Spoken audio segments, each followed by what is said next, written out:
All right, I was waiting for this screen to turn on. Can everybody hear me? Fighting a cold, so I don't know how loud I am today. Welcome to SICK. Good morning. Good morning. Oh, great. Everybody's on board. This is good. So I am Emily Ayscue. I am coming from Warnell. I work underneath my advisor, Dr. Bynum Boley. Thank you for coming this morning. And today I want to present to you my dissertation idea and hopefully get some constructive feedback, particularly on the methods that I plan on employing. So looking at Airbnb and assessing its sustainability right here in Athens, Georgia. So how many people here have ever thought they participated in the sharing economy? It's a big buzzword right now. Raise your hand. Yeah. Okay. How many people have ever participated in Airbnb?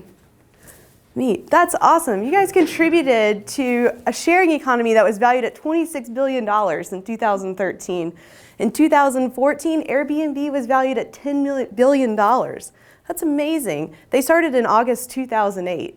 In 8 years, they were able to gain that kind of traction. So with a business that has that much strength in the sharing economy, it's important to study it and understand what its existence means for us. Just so you kind of know what the sharing economy looks like, it's not just sharing your house with people. It's also sharing your car. It's also sharing your time to be able to hang pictures in people's houses.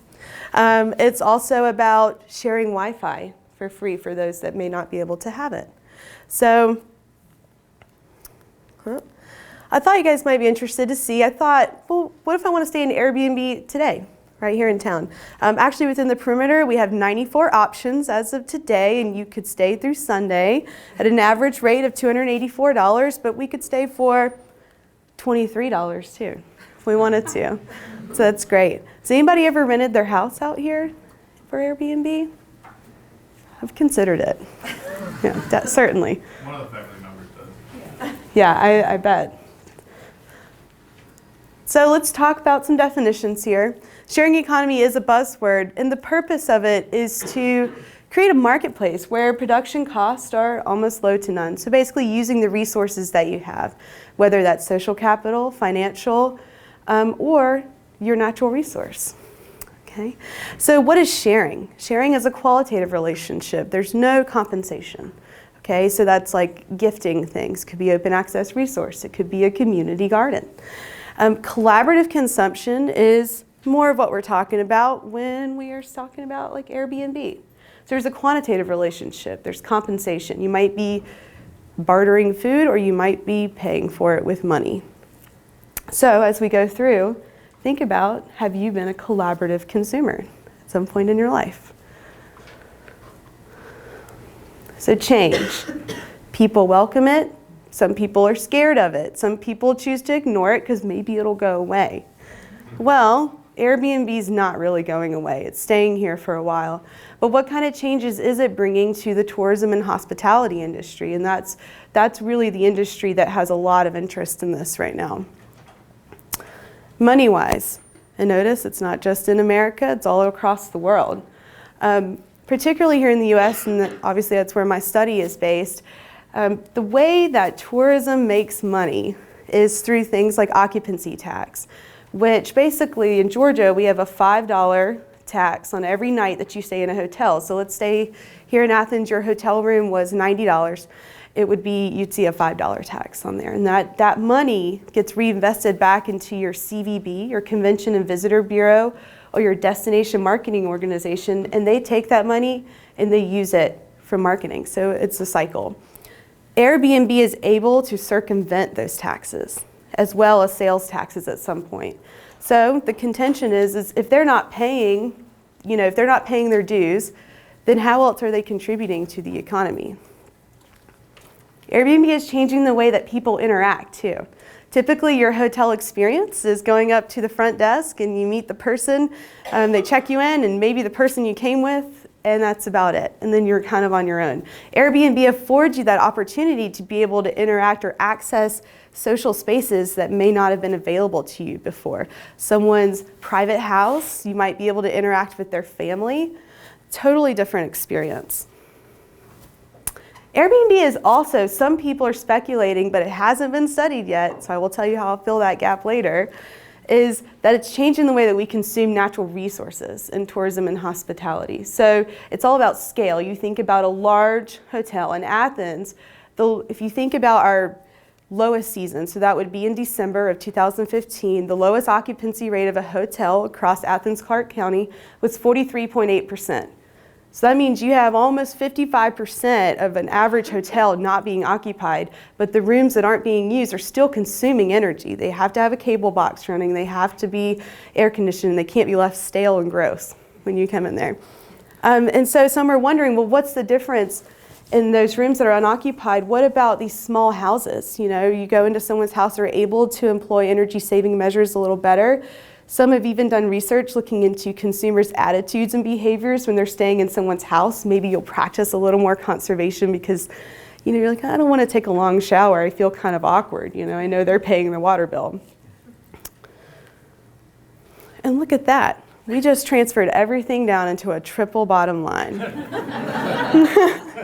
And this is a framework that I want to use to study the sustainability in Airbnb. And it's exactly the impacts that I was just talking about. It's assessing the economic impacts right here in town, looking at the social impacts, and the natural resource or environmental impacts. So here's my question. Are the participants of Airbnb creating a net economic, social, and environmental value to Athens, Georgia? And notice I have community here. I don't say just tourism industry because it is affecting the social fabric of things here in town. So this is where I'm asking for your help. I'm going to present to you a couple of my ideas on how I could measure these different impacts. So there has been research done by Zervas and al. In 2015 looking at the impact of Airbnb on supply and demand of traditional lodging options. So there has been a little bit of impact. They found that for every for every 1% increase in Airbnb, there was a 5% loss in quarterly revenues for hotels. Okay, that was in Houston, Texas. But I'm interested in more creating a guest expenditure profile, because what's of interest here that hasn't been studied is, well, how are the Airbnb guests contributing to our economy? So the Georgia Department of Economic Development has a tourism department that publishes data available to all of you, and you can look at how tourists in Georgia are spending their money. They segment it out by hotels and food and beverage and other kinds of things. And I'm interested in taking their formula and being able to apply that to the visitors that are coming to stay at Airbnb. And I'm also interested, if possible, to be able to get guests, not just from Airbnb, but across other types of lodging here in town, to complete kind of an expenditure log of local versus non-local consumption that they did here in town of souvenirs, food, and beverage. And the reason why I'm doing that is because I think it's really important, not only like what are they contributing to the economy, but what is the multiplier of what they're consuming. So social impacts. The research related around social impacts, we start decreasing in research, by the way, once we get past economic related to Airbnb and the sharing economy in general. What's been studied is basically Chasen and Schulte were looking at safety. That's kind of the big legislative issue right now. There's also by Ayscue in 2015 was looking at motivations for participation. And that's kind of about as far as we've gotten. And I want to do some semi-structured interviews with hosts here in town to create kind of a user profile. First of all, we kind of need that background knowledge of why are people participating, and then to find out, well, what do you think your perceived impacts are on the community? Do you feel like you're disrupting your neighborhood? Do you feel like you are positively contributing? Or do you feel like you just don't care at all? Some people might not. And also, what is their perceived impacts of providing an authentic experience? Has anybody ever seen Airbnb's commercials on TV right now? Their big logo right now is authenticity, and they're arguing that because you have that backstage access that you can have a more authentic experience. And so I'm interested in asking the host, do they feel like they're able to provide that, or is that even an interest of theirs? And then I'm also interested, if possible, to be able to administer a survey to Athens residents through some sort of sampling scheme, asking about their perceptions of the sharing economy and Airbnb here in town. just so we kind of, and hopefully to capture some of these non-users and be able to cross-reference these perceptions. And this is the last type of impact that has not been studied at all. So also, Matzner and L in 2015, they speculated that, hey, there is resources that are not being spent through Airbnb. There is, a good trade-off here. People have modeled it, but nobody's really tried to assess, well, how are we saving natural resources by, participating in these alternative forms of lodging? So I'm interested in possibly obtaining power and water bills of the Airbnb host locations if they're able to participate in my study, and then across other hotels here in town, and to compare that with occupancy rates to basically get a consumption profile, right, across different lodging types. And then back to the idea of asking people about local and non-local consumption here in town. If I was able to get detailed enough information to be able to calculate something like food miles, if anybody's done this in their environmental economics class, I'm coming up with some kind of way to be able to look at the fossil fuels that would be burned to bring these items to the guests to consume here in town. And I want to leave you with this quote from Brian Chesky. He's the CEO of Airbnb.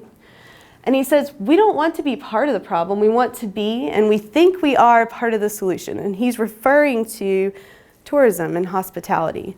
And they come with the intention to be able to give everybody access and another way to participate in the tourism and hospitality industry. But I think that it's important that if this is their goal, then researchers like myself should be able to fill some of these gaps and really assess, well, are you being a solution, and how can we help contribute to shaping that solution to a better tourism industry? Thank you.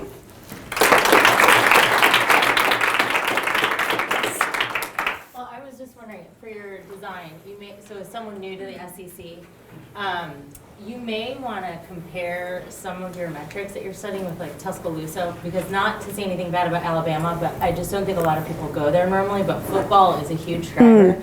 That's a good point. Comparing that with a college town of similar size that has no major sporting event, because I have a feeling, because I think almost all the faculty have debated during football weekends putting our health on. I imagine.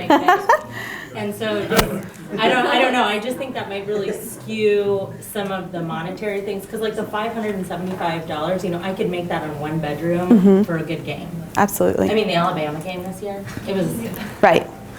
So. Yeah, one really, that's an awesome question. And one thing I've been kind of juggling here, so I met with someone from the CVB and we kind of looked at numbers of occupancy, by month and by season. And so it's pretty bimodal here in Athens, actually. So we have football season, right, which is just super skewed. And then you also actually have around March, because there's a lot of events going on, club sports, things like that. So kind of figuring out if there's a way to do an on-season and an off-season sample, But that's a really good question. Yes, in the corner. I know in a lot of larger cities, a lot of the residents have very negative attitudes towards Airbnb because they're essentially converting apartment buildings into mega hotels that aren't actually legally hotels. So is there are there social or kind of scale-driven factors that are kind of turning Airbnb into this caricature of what it's intended to be, and is the company taking steps to prevent one super wealthy person from converting, what used to be an apartment into their own private little hotel? Right. So to answer your question, to be blunt, they're not doing anything about it at all, because they're very capitalistic minded. So they're like, just take it. They want customers. They're very customer oriented, and they want people to be able to make money. However, I think what they're doing to combat that is, especially with this new campaign with authenticity and stay local, it's almost like peer pressure, right? So if you're someone who's going to be that person, I'm going to buy like 5 apartments and turn this into my Airbnb, other people in the neighborhood who might be Airbnb users, they might put you down for it. You could get negatively rated as well, and that's what's also great about these online rating systems, is your guests can rate you as well as other Airbnb users. People are controlling is the city, so the cities are starting to put ordinances in to stop Airbnb or to regulate it. Savannah's done a good bit of that. For sure. Great, I think we're gonna have to leave it there. All right. Thank you, Emily. By the way, I stayed here. This is weird.